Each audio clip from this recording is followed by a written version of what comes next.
cutting class again. Rhonda, this is getting to be a habit. It's nice to see you again, too. Why don't you just take a seat over there? I think Dr. Samuels will want to handle this personally. This ought to be good. I've always wanted to be yelled at by a chipmunk. That's Rhonda Gielgud. That's Rhonda Gielgud? Uh-huh. The Rhonda Gielgud? That's right. The girl who takes all the guesswork out of dating. I'm telling you, Arvid, she is a sure thing. Do you know what my problem with girls has always been? Oh, you're obnoxious, you're cheap. I have seen you naked in gym class. I'd say... Arvid, shut up. The problem is I've been asking out the wrong girls. Not anymore.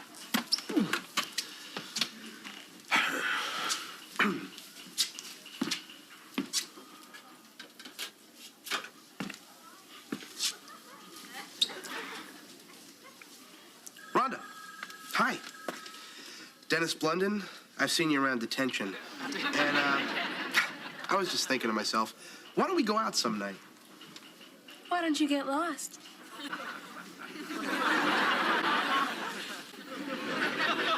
Thank you.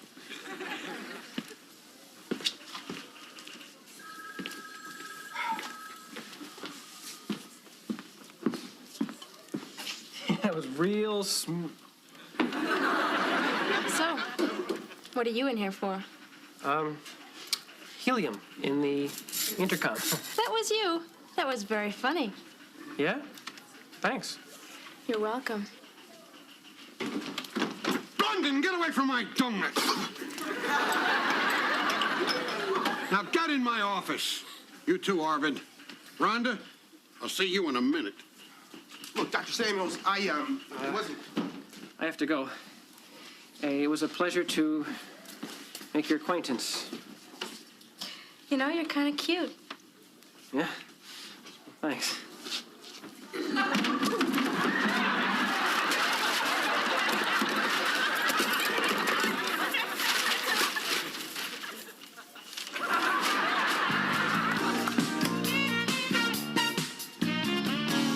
And tomorrow, we're going to begin discussing the most recent American initiatives to end apartheid in South Africa. See you then. Arvid, Dennis tells me that Rhonda Gielgud wants you. She doesn't want me. She told me I was kind of cute. Bunny rabbits are kind of cute. It doesn't mean anything. Arvid, come on. Arvid, this is a once-in-a-lifetime opportunity. And in your case, I really mean that. Yeah. There she is. Let's get out of here.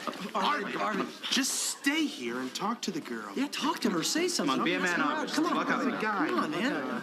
Hi, Arvid. How are you? My sinuses are draining. So, do you want to do something on Friday night? Oh, I don't know. It's a school night. No, it's not. Arvid. Right, that's true. I'm free. Great. So come to my place. 7 o'clock, okay? Yeah. Yes.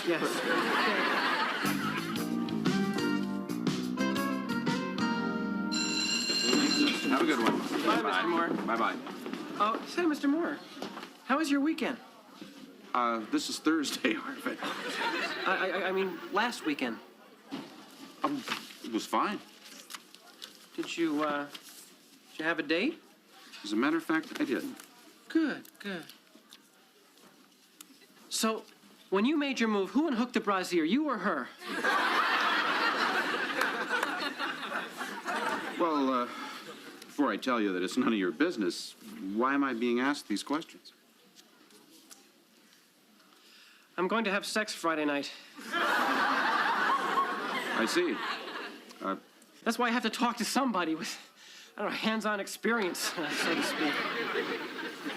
Okay, you want some advice? Yeah, hold on, wait. Okay. Well, first you think. Think? Yeah. You think, why am I having sex with this girl? That's a good question, Mr. Moore. I think it's because, well, basically, I don't want to let the guys down. It's good school spirit, Arvid. But how do you feel toward the girl? I had this dream last night, Mr. Moore. I was flying on troop transport on a dangerous mission over uncharted territory. And I'm standing in the open doorway and everyone's yelling, jump, jump. So I jumped, and then I realized that my parachute was a gigantic brassiere and I couldn't get it open. And when I woke up, my practice brassiere was in shreds. Your practice brassiere?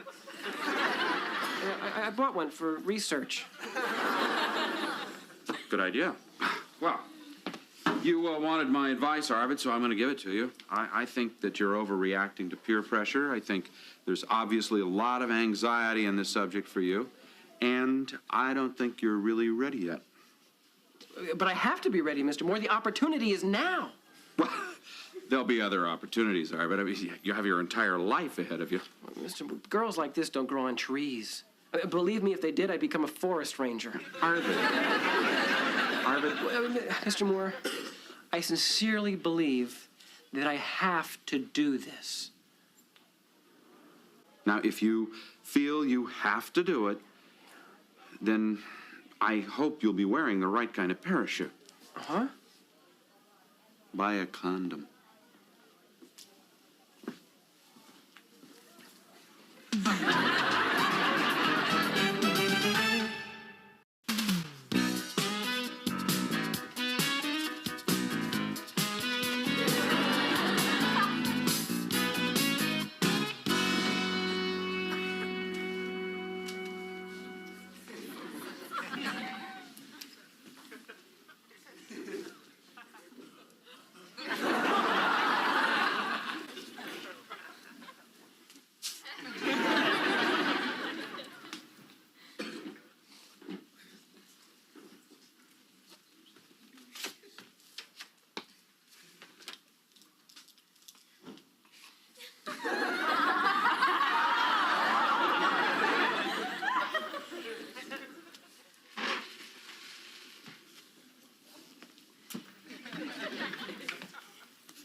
May I help you?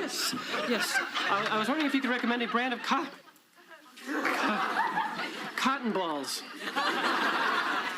To tell the truth, there's not a lot of differences in cotton balls. I suppose it all depends on what you plan to do with them. I just want to use some to make a snow scene for my train set. I see. Well, here. This should fill all your snow scene needs. Anything else? Yes, I would like some toothpaste and one box of lip balm. Will that be all? No, there is one more thing I need.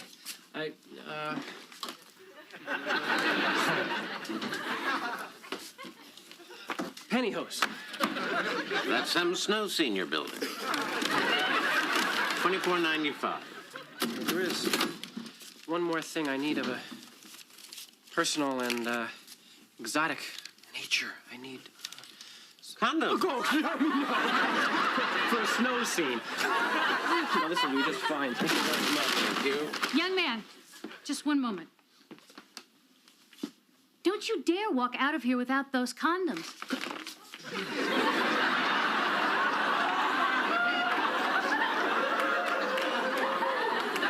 If you want to act like a man, then you better take the responsibility of a man.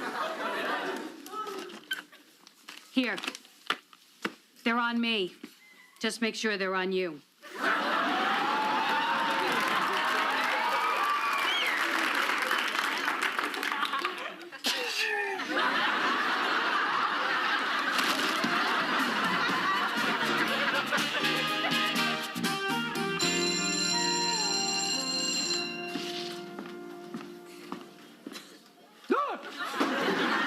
Good reflexes.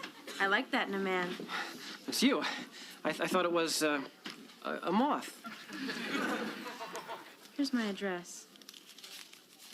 I'll see you at 7. Morning, Arvid. Hi, Mr. Moore. So it's Rhonda Gielgud you're seeing, huh? Well, might as well get it over with. Get it over with? Aren't you missing something? What? Well, having sex does involve another human being. I know that, Mr. Moore. I have the other human being. And got the protection. So, don't worry about me. Oh, I'm not worried about you. I'm worried about her. Did you ever stop to ask yourself why she's so interested in just about anyone? I don't know. Maybe she likes having sex. Maybe. Maybe she's lonely. Maybe she's confused. Maybe she's desperate for attention. Never thought about that. Well, think about it. Now, Rhonda is a troubled person. She cuts classes. She doesn't finish her homework. She's promiscuous. It's self-destructive behavior. And you are about to make love to her. You care about her at all? Well, I don't know. You even like her? I don't even know her, Mr. Moore. You feel good about that? Oh, hey, don't look at me, Mr. Moore. The whole thing was her idea. Oh, don't give me that. I mean, you know better. Now, I am just asking you to think about what you're about to do, and with whom, and why.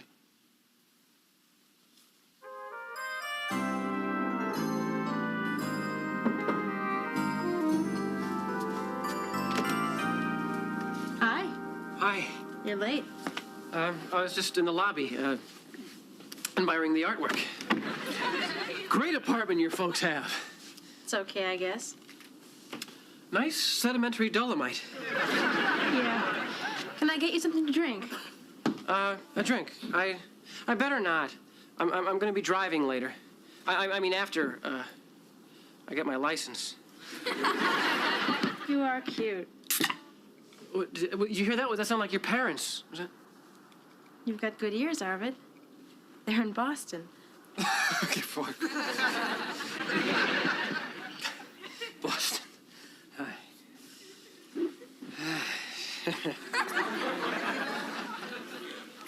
You know, I like guys who are a little shy. I'm a lot shy. I still can't undress in front of my schnauzer. I can't look at my mother's laundry without blushing. No, it's true. I had to be forced breastfed.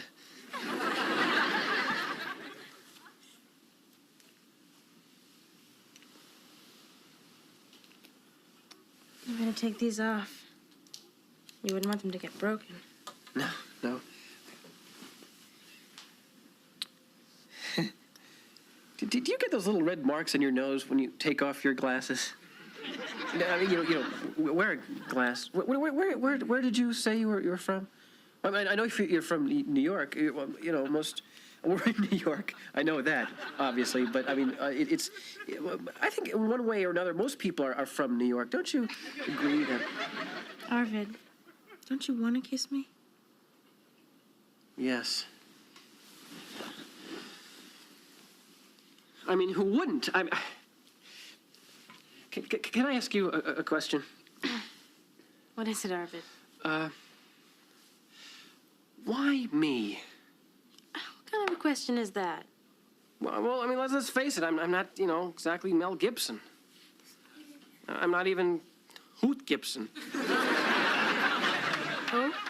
I mean, what could you possibly get out of being with me? I mean, you're so exciting, and you're beautiful, and you're sexy. I mean, You don't have to say that stuff. No. I mean that. That's why I can't understand what I'm doing here. Well, if you'd stop talking for a minute, maybe you'd find out. Just like that? Arvid, obviously you don't know me. That's it. See, that's the point. I'm trying to get to know you. Yeah? Yes.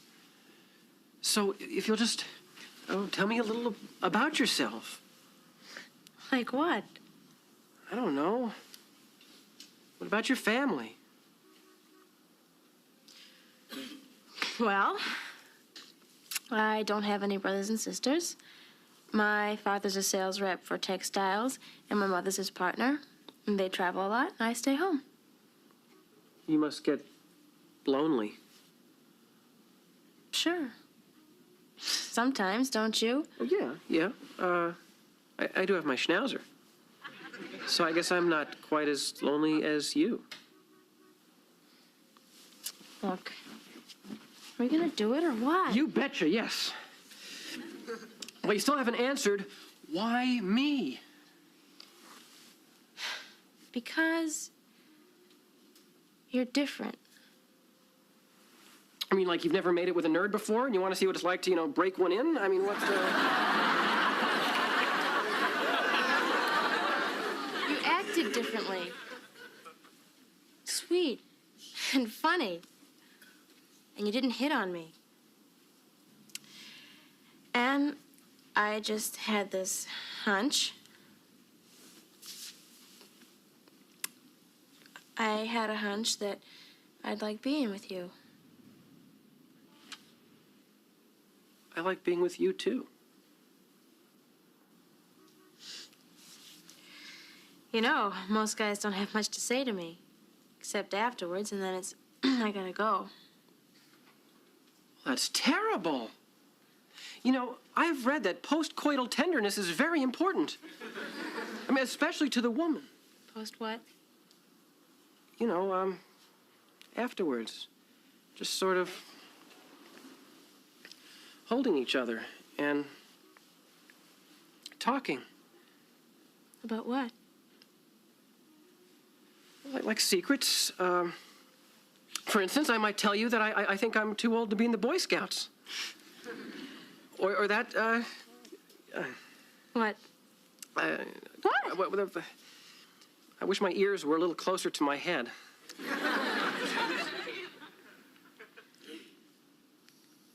When I was a little girl, on my birthdays, my mother would take me to FAO Schwartz, and I'd write down everything I wanted on these little pieces of paper. And we'd fold them up and put them in a hat, and I'd pick one, and that would be my present. And I never knew what it was, but I always knew it would be something that I wanted. Now she just writes a check, and I pick out something myself. Do you get along with her? She's okay. And they're both okay. And they know what I'm doing. And they say things about it. But the more they do that, the more I do this. This is the most I've ever talked to any guy I've had over here. So this is it, huh? Post-coital... Tenderness. Yeah. I thought it would be like this with you afterwards. It's nice. Of course, this isn't technically afterwards. But it's nice. Are you disappointed? No, in fact, I've learned a lot, actually. I mean, I know what sex is like before, and I know what it's like afterwards. Just gotta work on that during part. Listen, let's get something to eat. Yeah, Talk some more. great. I mean, that's what it's really all about, huh? Arvid, you're sweet.